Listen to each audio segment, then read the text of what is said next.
You're listening to a Countout Podcast.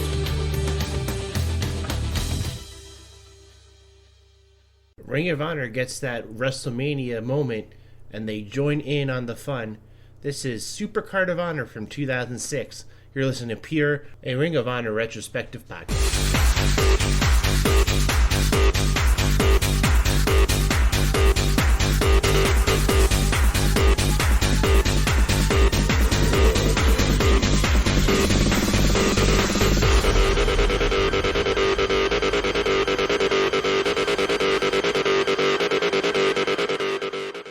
Hello and welcome once again to a new episode of Pure Ring of Honor Retrospective Podcast. I'm Shawn here, part of the Countout Podcast Network, where I bring you the insights and my personal feelings watching old Ring of Honor shows from 2002 to present. And the reason why I say present is next time on Pure will be Supercard of Honor 2022 that we cover. We'll go a little bit more recent, actually 2 days recent, and we'll talk about that show as a kickstart to a new era in Ring of Honor. This week, we go all the way back to 2006, where Ring of Honor decided to piggyback off the successes of WrestleMania and run 2 consecutive days in Chicago Ridge, Illinois. This night, though, we're going to be talking about Supercard of Honor from 2006. This was a great show from top to bottom. Probably has one of and a lot of people's favorite Ring of Honor match of all time that wasn't involving any Ring of Honor talent, plus a 50-plus minute classic between Bryan Danielson and Roderick Strong. But we will get there. One of the things that I want to talk about here is the time frame of Ring of Honor. This is still relatively pretty early on in Bryan's Ring of Honor World title reign. He did win it back in September of 2005, but we are in the thick of it, really, if you think about it, but still on the first half of it all. Bryan has had some challenges from Roderick Strong, 2 early challenges in which Bryan defeated him near 60 minutes both times, and then we also did have Roderick pick up a win with him at Tag Wars 2006 for the Ring of Honor Tag Team titles at Tag Wars 2006. So right now we do have some back and forth history from Roderick Strong. We do also have a lot of things coming out into play here. No Nigel McGuinness. We'll find out why during the intermission half of the show after the Do Fixer Blood Generation match, which ends disc 1 of 2 on this DVD set. But we do get the show started off with what we all wanted and all we waited for. A Jim Cornette promo downing CZW. Yes, this is really the early stages of that CZW feud here in Ring of Honor between the two companies, the two rival companies, mainly just because they both run in the Philadelphia area, and they also want to get their, flowers for being one of the better companies in that region and area. I really don't understand fully why we had to run this in Chicago. Chicago really doesn't care for CZW. But at the time, this was something that, the companies were working on together. So what better way to continue this story but by bringing in and using this during their biggest show of the year at the time. Ring of Honor really wanted to focus more on the pure class wrestling, while CZW, obviously we know them for the deathmatch style, the ultra-violent style, but CZW did have some good wrestlers in there as well, and they were heavily featured in this feud, such as Chris Hero, who was part of the opening promo segment here, really just trashing the fans that were waiting in line to get inside the Frontier Fieldhouse. Plus, you also had Eddie Kingston, Claudio Castagnoli, that would eventually jump sides, but right now he is heavily Team ROH and against his Kings of Wrestling tag partner, Chris Hero, at the time. We did also get to see some shining moments from Nate Webb in this, and then also someone who was part of that deathmatch style of wrestling. We are talking about Necro Butcher. He was part of this feud for Team CZW as well. But we get back into the ring, and not only is Jim Cornette in the ring, but a broken and beaten BJ Whitmer, who has sustained a injured ankle on this. He shattered his ankle in a match the night before. We also find out earlier on in the show, before Cornette comes out, that Colt Cabana will not be appearing on tonight's show due to a concussion, which leaves some of the Chicago crowd very upset. But we move on to this promo, and really with Cornette, it's just trashing a lot of these guys here of the CZW style. He doesn't understand it. He doesn't get it. He brings out two masked men who we later find out to be Pele Primo and Rhett Titus, currently of the Ring of Honor wrestling school, trained by Bryan Danielson and Austin Aries. They come in and they get also, talked down to by Cornette. But out comes two people who are going to show these people who's boss. It's none other than Adam Pearce and Samoa Joe. They single-handedly just destroy these two guys in the ring. Less than a minute later, we have our victors, which is Adam Pearce and Samoa Joe. Joe hits a muscle buster, and then followed up from Pearce with a big splash off the top rope. Pearce gets a 3 count, and we get on and we join the show. And we start off with a 4-corner survival match, a little 4-way here to open up the show with Ricky Reyes, Flash Flanagan, Shane Hagedorn, and Delirious. This here was a good match. This was a good opener. Really showcased the different styles and really got the crowd even more excited for this overall show. The sides here in this match, they were working very good together, really focusing on each other's body parts. Delirious, when the bell rings, that's when he gets all crazy and goes off to his little tangent, starts running around a little bit. So we got to see Delirious be delirious here, which for a lot of people is something that they enjoy. I mean, it's an acquired taste, his gimmick, but a lot of people do seem to enjoy it. Flash Flanagan making one of his only very few appearances here in Ring of Honor. Really got the spotlight. He got to shine a little bit. It was really nice to see him get the chance here and really showcase his talents. It's a shame that he really never got more than these shots here, because he was actually a very decent wrestler. We would see him back up on the independent scene a couple years ago, actually, I think in IWA Mid-South. So it was very nice to see him get this early look at here in Ring of Honor. Ricky Reyes, part of the Rottweilers, the team of Homicide, Low Key, who we also found out a little bit earlier in the show during the opening promos of the show, has been fired from Ring of Honor or indefinitely suspended. We also know what that really means. He's gone from Ring of Honor. But, Rocky Romero, Homicide, and Ricky Reyes now, lead out and take over for the Rottweilers. So this match itself was a really good opener. I feel like they showcased everyone in here very well. A lot of good spots, a lot of high-action spots. So this was a really good match here. I feel as if, like I said, this was a great way to get the crowd started, get them excited, get them ready for tonight's event, which was going to be a really big event for Ring of Honor. Like I said, they were piggybacking off the successes of WrestleMania. A good traveling crowd was going to come in, and, they packed the Frontier Fieldhouse both nights, but for this night, they had 1,100 in there. So it was a very good showing here and a very good way to start the show. We quickly go into tag team action as the Embassy of Alex Shelley and Jimmy Rave take on Claudio Castagnoli and Jimmy Yang. This was, we all seen the problems that the Embassy has caused across the entire Ring of Honor locker room. It's no surprise that there's problems here right now, and including Claudio Castagnoli, who has his own problems with Chris Hero, but he's also intertwined with some Embassy issues as well. They talk about, because they ran actually 3 nights Ring of Honor. They ran the night before in Detroit, and then the 31st and the 1st they were running in Chicago, or Chicago Ridge, but a suburb of Chicago. But, they had the crowd there. They were ready for this match. A lot of good stuff here, too. A lot of back and forth. Jimmy Yang doesn't get the credit he deserves for being a very good wrestler. He had some time in WCW, part of the Young Dragons, and then he had some time as a cowboy or whatever the case may be in WWE. Really didn't get to showcase just his benefit and his style. A lot of his stuff comes in after that time in WWE, where he does a lot of stuff on the independents in All Japan, really getting and really showcasing just the natural talent that he has.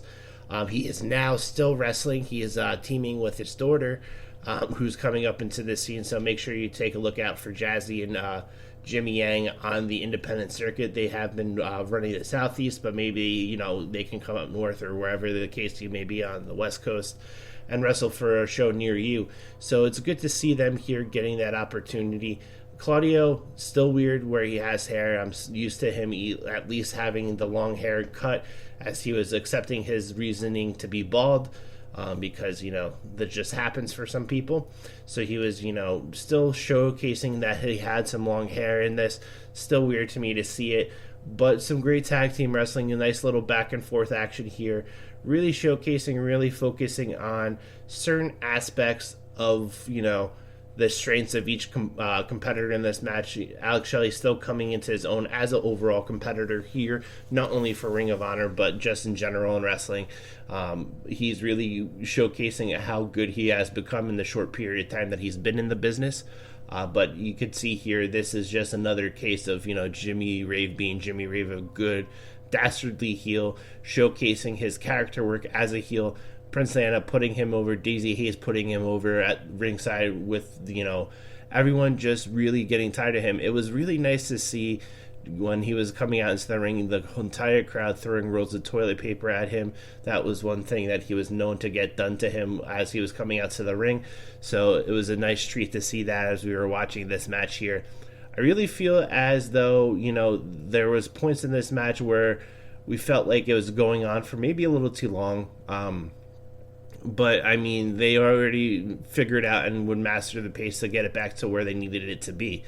At the end of the day, Jimmy Rave gets a quick roll-up on Claudio, and honestly, you expected it. They've been on a roll. They have another chance next day to really showcase themselves a little bit more. But this was a good win. And after the match is your second appearance of Chris Hero, just really talking down the Ring of Honor fans. And then all of a sudden, massive security, which is the ROH students that were there at the show with everyone, taking him out and getting him out of the show, kicking him out, so to speak. So we wouldn't have to see old Chris Hero on this show anymore, hopefully, because we don't need to see him here. We go on and we look at Ace Steel and Chad Collier. Collier was one of those people that would show up to Ring of Honor from time to time. This was really just a rematch from their match at Punk the Final Chapter in August 2005, where it was a very good technical back and forth match, but all of a sudden Collier snapped, it seemed like, and pretty much beat Ace Steel to a bloody pulp.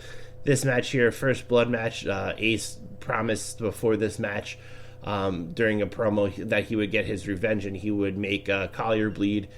And honestly, this was alright. I really never got into Ace Steel as a wrestler, and that's nothing that against him. Just, some of his style and his matches never clicked for me for whatever reason. This one really didn't for me as well. This was more of a brawl outside of the ring, and this wasn't the technical masterpiece that they were talking about that happened at Punk the Final Chapter before all that went down. And this was just more of a showcase of getting Ace Steel over here. I feel as if there was a lot more that could have, been done. There could have been a lot more here that could have made this match feel a little bit more important than it was.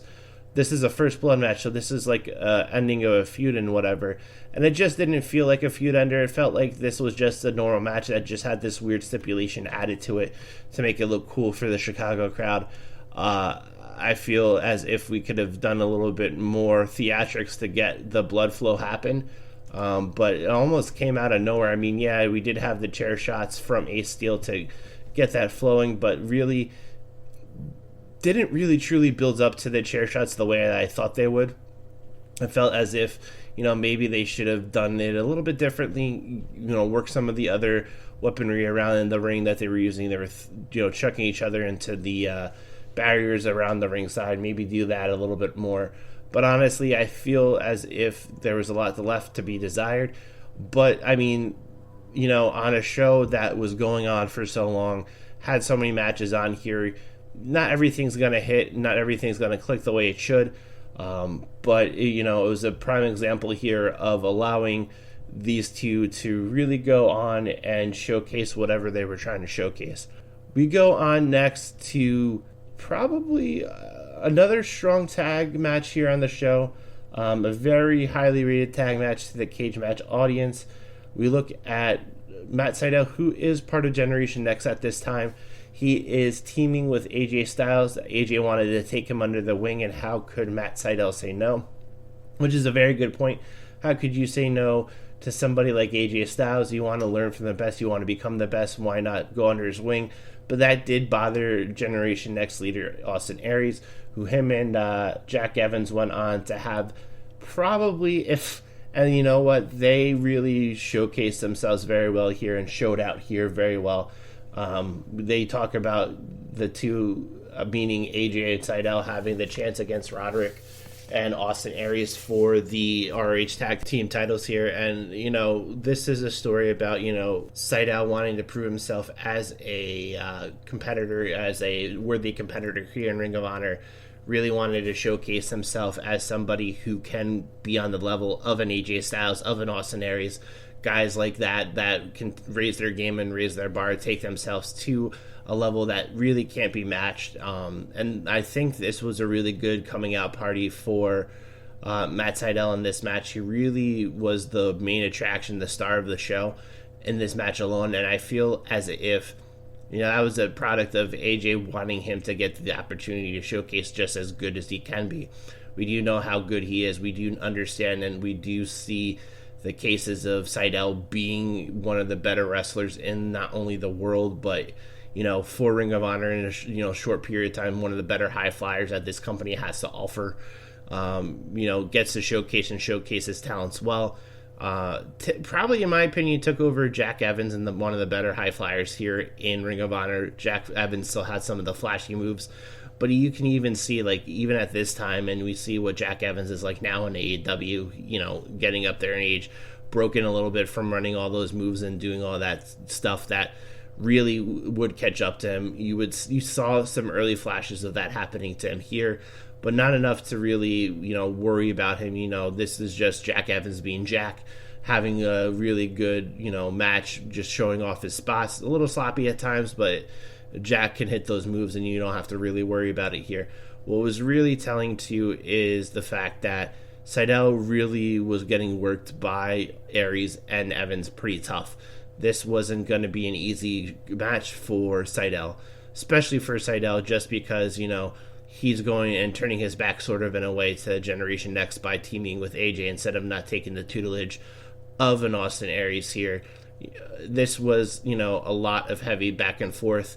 This got to the point where, you know, I think Aries realized he was being a little too rough and decided to back off a little bit. But, you know, that bit him in the end, and Seidel and AJ did get the victory here on a big match here for Seidel, really bringing him out and showing to the world that he can be a big player here in Ring of Honor if you give him the chance to be.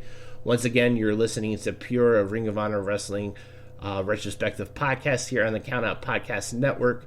We bring you podcasts, you know, a little bit about everything. If you want to teach your friend how to talk about wrestling or how to understand wrestling, we have how to talk to your friend about wrestling. If you want to get into the waters of independent wrestling and you don't know where to start, why not join us every week for independent indie waters? If you want to just know about the week that was in wrestling, Ring Post Radio has you there. If you want to just sit back, sip a drink with the gang here at Countout Podcast Network, join us every Thursdays for happy hour. Or if you are into the deathmatch style of wrestling, we have you covered with your dose of death. So there's a little bit of everything here on the Countout Podcast of Networks.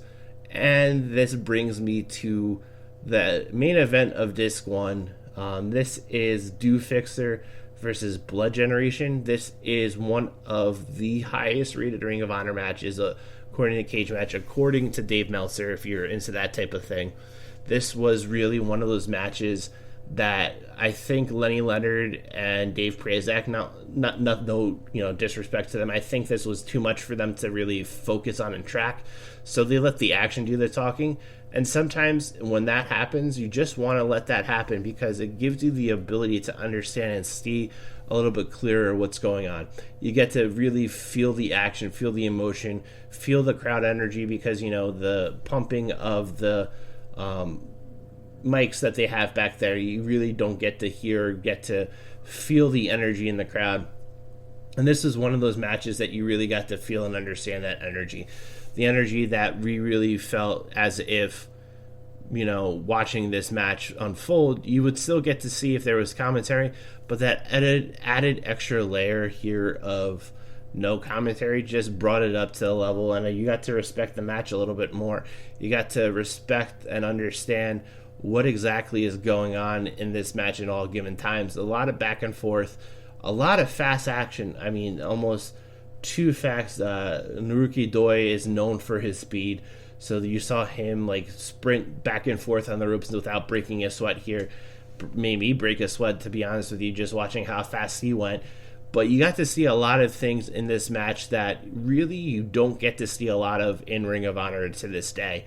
Their partnership with Dragon Gate gave us gems like this, gave us gems to really focus and just enjoy the wrestling itself rather than the entire other areas of the wrestling business. This was just straight up action and in your face, fast paced, just wouldn't stop.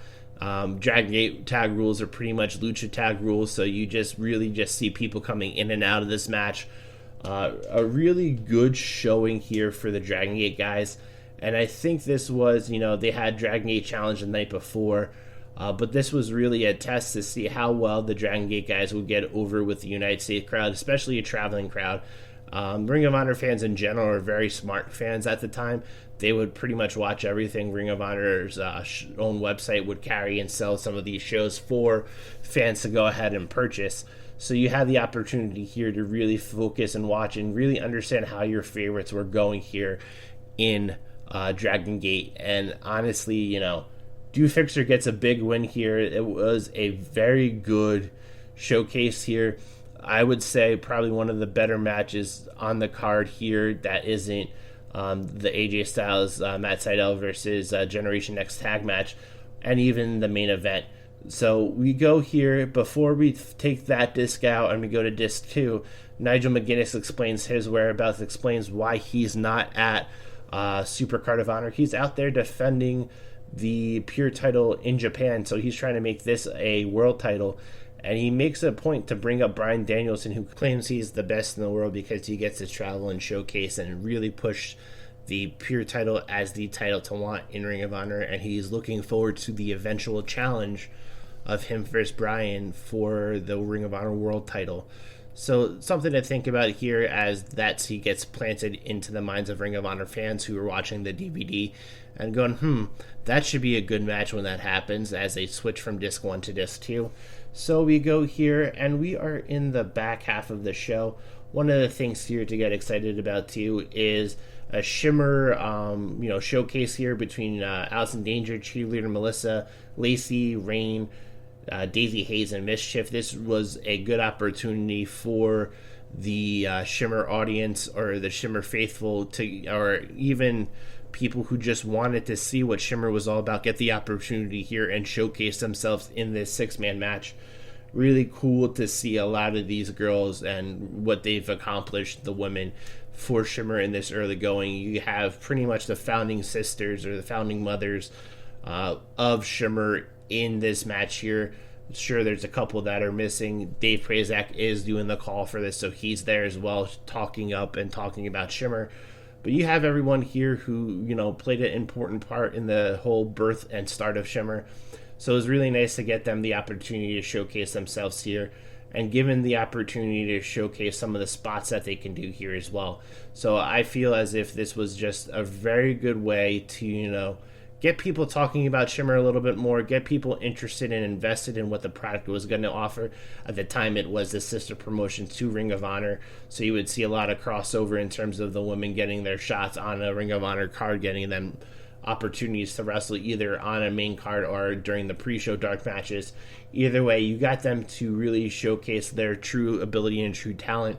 One of the biggest names to come out of the Shimmer, archives or their Shimmer history books is somebody like a Sarah Del Rey, who wasn't showcased in this match, but you wouldn't know how her impact would play throughout her time, not only in Ring of Honor, but also on the wrestling scene itself.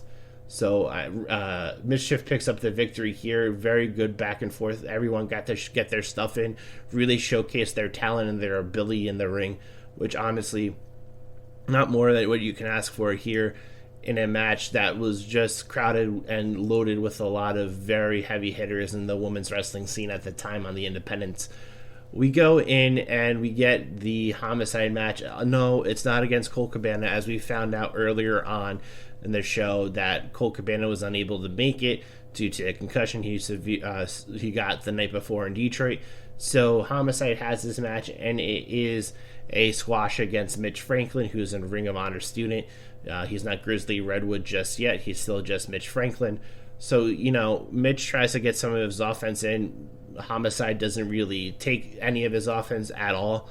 It's really just a one-sided affair here. We do get to see the cop killer in the 1-2-3 later. Homicide wins.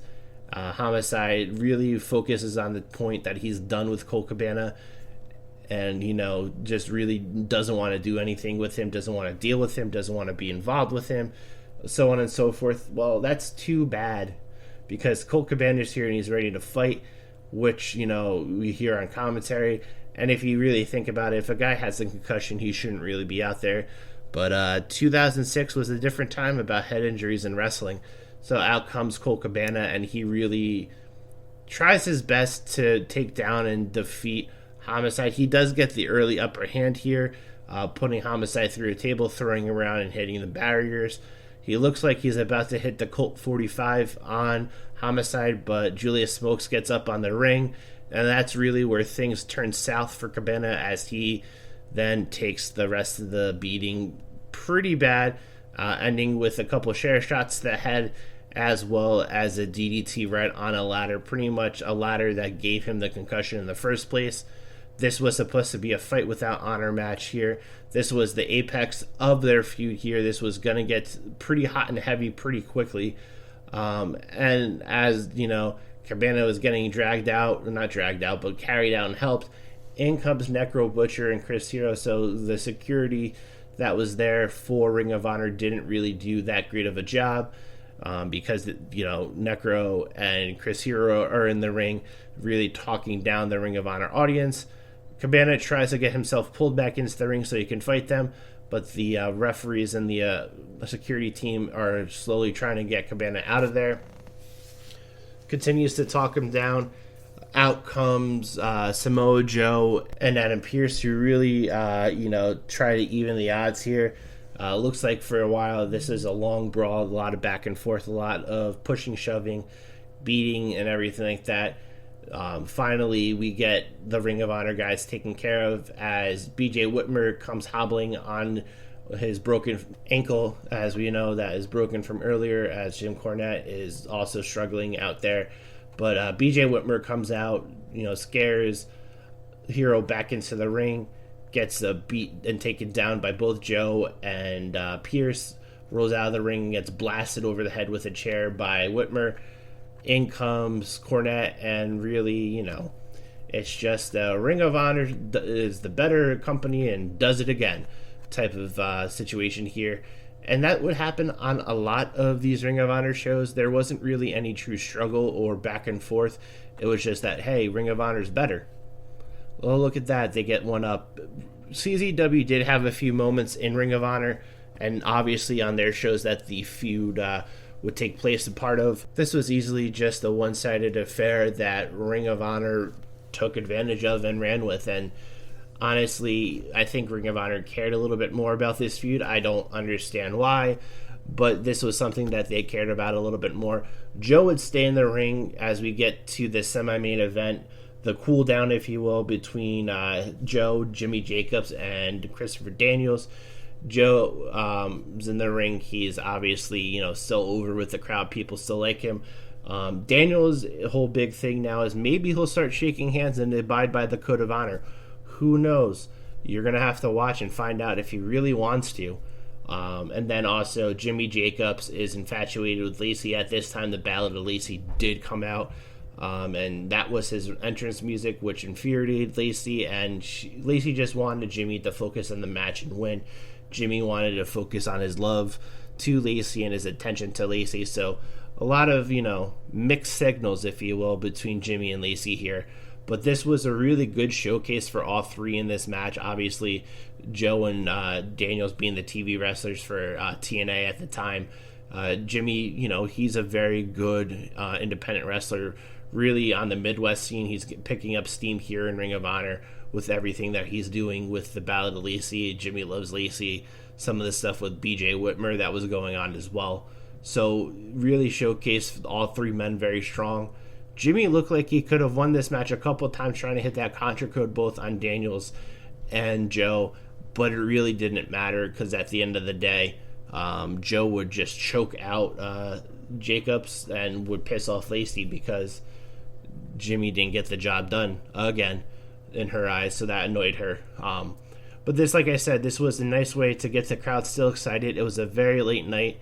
They were just about to, they were at quarter to midnight when the main event started. This was a long show. This was going on for almost 4 hours at the time. This show almost went nearly 5 hours. But the major thing here is, Ring of Honor's putting on a great product and a great show for everyone. This is WrestleMania weekend. This is their time to really showcase who Ring of Honor is. They had some marquee events, but they never really had anything that would stick out as like a traveling event. And this is one of those traveling weekends. It still is to this day, where everyone will go and enjoy their time in this year in Dallas and really want to watch a lot of wrestling before they go to in their eyes, the main event, which is Saturday and Sunday at WrestleMania. Now, we get into this main event, and the major story here, obviously, is the last time these two faced off against one another in a tag team match. Roderick Strong got the pin and took the victory over Bryan. Bryan, was too hesitant to give him this rematch. I think a lot of it had to do with Bryan feeling like maybe he can't beat Roderick for this third time in a singles match. But as we see here, both men worked on understanding how each other worked very well in this match. I think you do get to see a lot of Bryan really understanding how his opponent works and really focusing on ways to beat that opponent. Like if the first time it doesn't work, here's something else I could try to make this work yet again. It's very nice to see a little bit of variety in Bryan's offense, which he's known for, so that isn't surprising or new at all. But it's also good to see Roderick get this opportunity, as he's been in Ring of Honor for a couple years now, and this is really his chance to shine, really his chance to showcase himself as one of the top wrestlers in the company, really push himself as the upper echelon of Ring of Honor talent. Bryan's known for going long. They talked in this match about his 75-minute match against Aries, testing the limit. They talked about him, wrestling 50, 60 minutes at a given time. Bryan likes to draw out and really work his opponent and wear his opponent out, which is something that, Roddy knows, and he also wants to wear out Bryan. This was a match figuring out who would out-tire the other one first, who would, get the better hand, so to speak, between the two of them. And at the end of the day, Bryan, being the smart wrestler that he is, knew a weakness, and this in this case was he worked the legs of Roderick throughout the entire match, to the point, he was hitting those backbreakers near the end of this match and was really struggling, keeping himself standing up straight, keeping himself focused, and trying to get this match over with.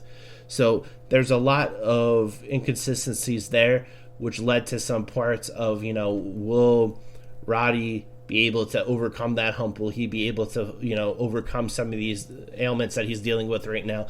The answer was no. We all thought that Roddy had him at the end here. He was in the stronghold. Bryan, master of the small package, rolls him up 1, 2, 3. The match end. Bryan retains and is still your Ring of Honor World Champion. And we're really just still getting started. We're still getting, the surface of what made Bryan a very good champion in 2005 to 2006. And the cockiness that got out of Bryan because he was a champion, because he was considered one of the best in the world. He took that and he inflated his ego tenfold. This was a good example of a guy believing his shit doesn't stink and proving it week in and week out, however often Ring of Honor is running, and even however often independence shows he was on that weren't a Ring of Honor show. Just him showcasing just how good of a wrestler he is. This one is in the upper echelon of Ring of Honor matches too, not as high as Do Fixer versus Blood Generation, or in my opinion, not as high as Nigel and Bryan from Unified in later on in the year in 2006. But this was still just a great match and really showcased the performer that Bryan was, but also showcased how far along Roddy has come as a performer. This was a great example of Roddy really taking the ability and raising his game to the next level. I think a lot of people were waiting for that from Roderick Strong. And I think Bryan brought out the best in him. There's no question in my mind. There's no question in my mind that these two worked well with one another. And I honestly think that you would see these guys raise the game after this, even against some other opponents. We talk about Bryan and Nigel, we talk about Bryan and Joe from 2006, but another grouping that doesn't get enough credit or respect is Bryan and Roddy.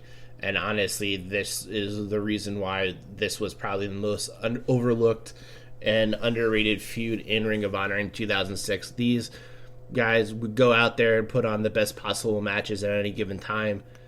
And sometimes, you would get surprised with just how good they are. This isn't the last you see Bryan and Roddy. We talk about them facing each other a couple episodes ago in Anarchy in the UK. But this isn't it. This gets a little bit more intense as the year goes on. I feel like Roddy and Bryan probably face each other more than Joe and Bryan and even Nigel and Bryan. Maybe that's the same as Nigel and Bryan, but I feel like you saw these guys wrestle one another quite a lot. So this is pure a Ring of Honor retrospective podcast, and I just talked about Supercard of Honor 2006. Make sure you find a way to watch this show. There's ways you can find this online. You can still find the DVD on eBay and stuff like that.